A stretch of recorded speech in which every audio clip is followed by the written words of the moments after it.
नमस्कार दोस्तों, story audio book Mumbai channel में आपका स्वागत है। अगर आपको ये कहानी पसंद आती है तो चैनल को सब्सक्राइब करें। तो चलिए शुरू करते हैं। हर्षवर्धन के विला में। अब तक आप लोगों ने पढ़ा कि हर्षवर्धन और अनाया कमरे में बैठकर कुछ प्राइवेट टापू की वीडियो देख रहे थे, जिसमें दिख रही वीडियो को देखकर हर्षवर्धन अविश्वास में अपनी आंखें बड़ी कर लेता है। यह एक और वीडियो थी इस टापू की, जहां क्रूरता की एक नई जंग नजर आ रही थी। स्क्रीन पर दिख रहा था कुछ आम नागरिक जो दुबले पतले थे, जिसके शरीर पर बहुत कम मांस बचा हुआ था। वह जंगल में भाग रहे थे।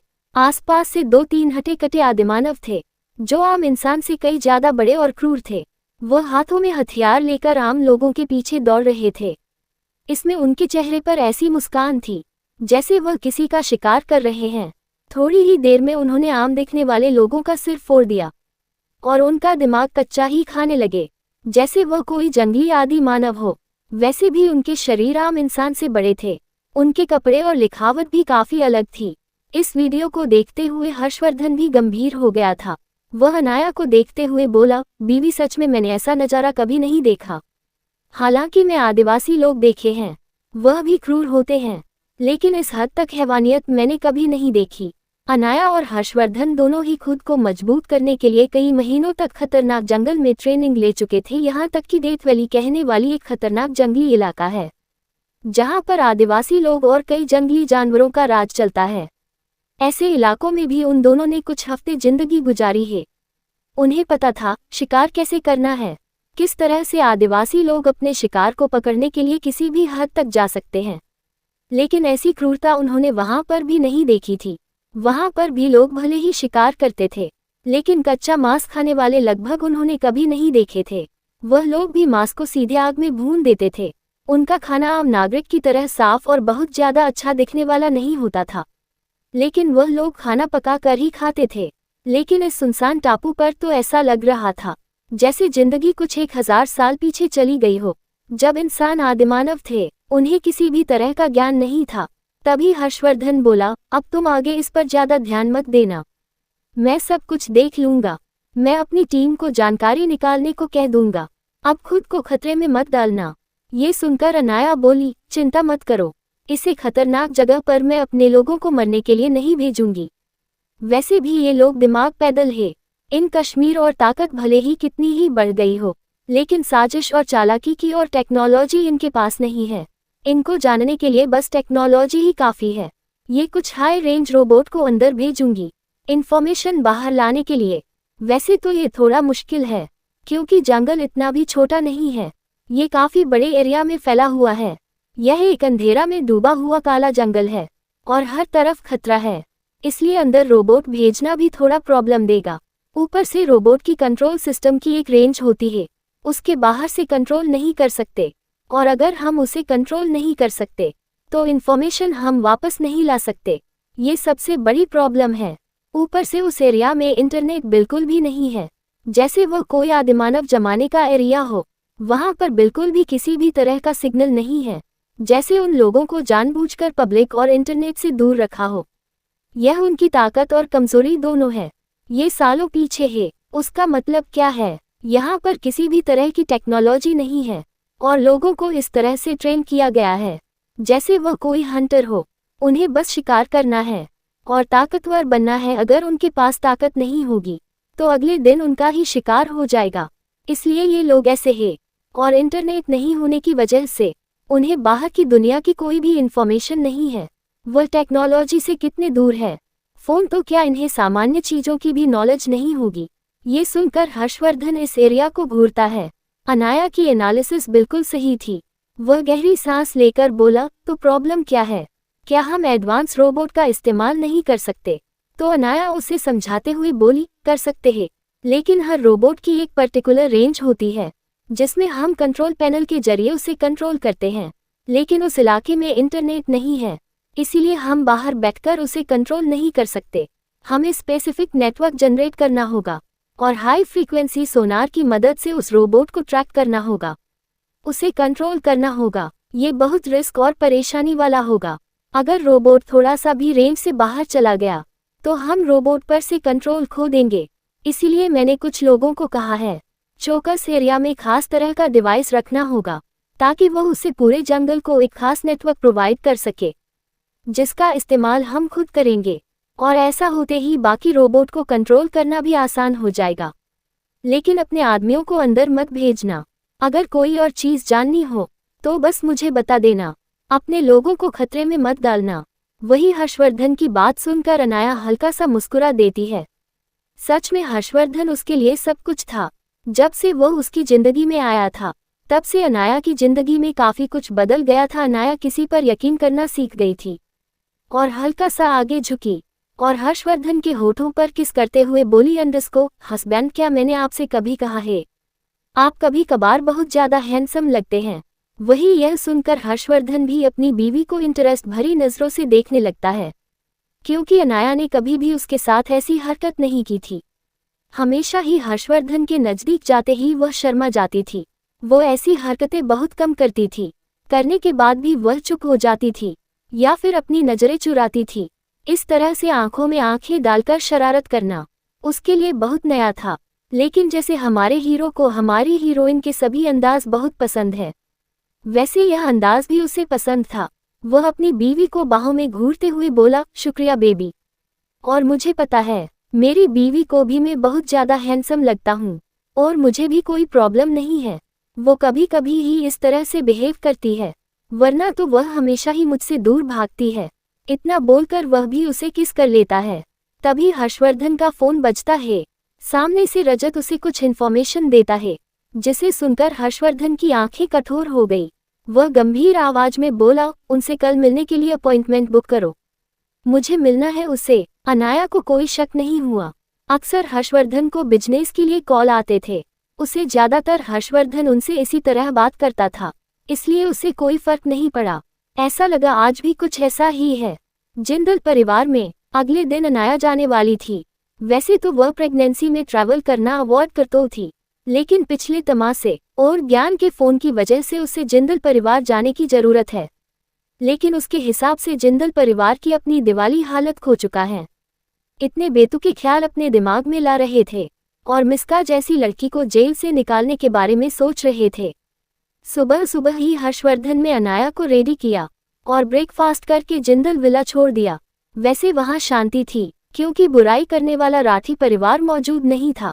जिंदल परिवार के ज्यादातर लोग अपने काम पर जा चुके थे। बाकी के लोग हॉल में ही बैठकर अपना काम कर रहे थे, जहां दोनों बुजुर्ग अपने कमरे में थे। आरती जिंदल कुछ सब्जियों काट रही थी, वही उसी के पास बैठी हुई रेशमा कुछ फाइल पढ़ रही थी। उसने कुछ दिनों से ऑफिस जाना काम कम कर दिया था, ताकि वह आकांक्षा का साथ दे सके और उसे अकेला महसूस ना हो। जब तक जरूरी मीटिंग ना हो, वह ऑफिस का काम भी घर से ही करती थी। ऊपर से हॉल का माहौल भी काफी अच्छा था। अब कोई अपने अपने कमरे में बैठकर काम नहीं करता था, सभी लोग नीचे ही बैठाकर बातें करते। जहां आकांक्षा अपने डिजाइनिंग का कुछ काम लेकर बैठी थी, लेकिन उसे कुछ समझ नहीं आ रहा था, तो वह मुंह बिगाड़ते हुए बोली, रेशमा दी, मुझे इसमें कुछ समझ नहीं आ रहा है। मुझे लग रहा है ये सही है, लेकिन फिर इसमें कुछ कमी लग रही है। फिर आरती जिंदल को देखकर बोली, मॉम, मैं आपकी मदद करती हूँ। वैसे भी मुझे कोई अच्छी इंस्पिरेशन नहीं मिल रही है, तो मेरा स्केच करने का दिल नहीं है। ये सुनकर आरती जिंदल बोली, जरूरत नहीं है बेटा, मैं कर लूंगी, तुम अपना काम देख लो। लेकिन फिर भी आकांक्षा उनकी मदद करने लगी। भी साक्षी जिंदल जो किसी फाइल को गौर से देख रही थी, क्योंकि कल उसकी कोर्ट हियरिंग थी। ये काफी क्रिटिकल केस था, क्योंकि किसी जज को जजमेंट देने से पहले सिर्फ दोनों पहलू को सुनना ही नहीं होता, हर तरह की चीज को एनालाइज करना होता है, सभी शब्दों को अच्छे से देखना होता है, कहीं कोई गलत या फिर फर्जी सबूत तो नहीं है। हर पहेली को अच्छे से चेक करने के बाद ही किसी केस का जजमेंट दिया जाता है। वैसा ही यह केस थे। सेंट्रल गवर्नमेंट से रिक्वेस्ट आई थी, इसीलिए इस केस को खास साक्षी जिंदल को दिया गया था, क्योंकि केस हाई प्रोफाइल था और अगर कोई और जज रहता तो गिल्टी पार्टी जज को प्रेशर करती, फिर घुस देने की कोशिश करती, और मजबूरी में ही सही, लेकिन जज को उसकी बात माननी पड़ती। साक्षी जिंदल का बैकग्राउंड काफी स्ट्रांग था, इसलिए उन्हें धमकाया नहीं जा सकता, न ही उन्हें मजबूर किया जा सकता है। दूसरा, उनके लीगल डिपार्टमेंट में बहुत अच्छी पहचान दी। आज तक जितने भी केस उन्होंने लिए, कभी वह गलत नहीं रही। यहाँ तक कि जज बनने के बाद भी जितने भी केस उन्होंने सॉल्व किए, कभी भी उनका डिसीजन गलत नहीं रहा, ना ही उनकी जजमेंट थोड़ी सी भी बदली। वह हमेशा ही हर पहलू को अच्छे से एनालाइज करती थी, इसीलिए कभी किसी को उन पर उंगली उठाने का मौका नहीं मिला और उनकी प्रगति बहुत अच्छी हुई। आज वो सीनियर हाई कोर्ट की जज बन गई थी। वह हल्का सा मुस्कुराते हुए आकांक्षा से बोली, अगर तुम्हें प्रेरणा नहीं मिल रही तो तुम किसी की मदद ले सकती हो। ये सुनकर आकांक्षा खुश होते हुए बोली, छोटी माँ, अगर मुझे किसी की मदद लेनी है तो मैं मशहूर डिजाइनर पेपीलोन की मदद लूंगी। उनकी हर डिज़ाइन फेब्युलस होती है। मैं उनकी बहुत बड़ी फ़ैन हूँ। शादी में जब अनाया ने उनके डिज़ाइन कपड़े और गहने दिए तो मैं पूरी तरह से चौंक गई थी। आपको पता है, उनकी एक एक डिज़ाइन लाखों करोड़ों में बिकती है।